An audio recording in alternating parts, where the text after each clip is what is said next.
It's day 21 and we are going back to the Picket Fence studio, follow that bunny stamp set for that bunny that's laying down. I wanted him to go under the tree and we do have to do a bit of masking. And unfortunately I couldn't do lazy masking. I needed to do partial masking. I had placed it on my images just to see exactly where I needed to mask, and I just cut out those portions. You don't have to cut out the whole image.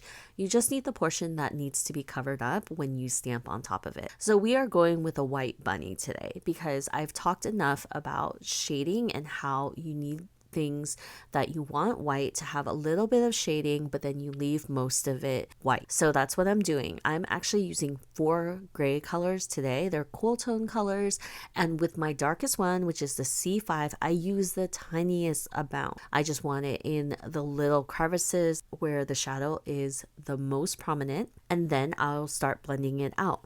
But I don't blend it out too much because I want to leave most of this white. So I just want it blended out enough where it fades into white. So that way it looks dimensional, but it will still look white.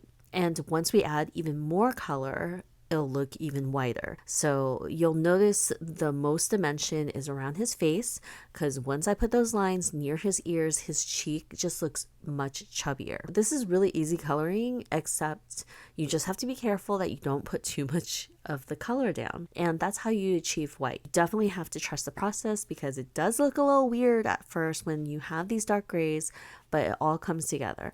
Once I add the R20 for the ears, and then I stick it on his tongue, which I think it's his tongue, but I'm coloring it up in pink and it works. So it just all comes together. And then we have this cute white bunny that's just under the tree. And that is it for day 21.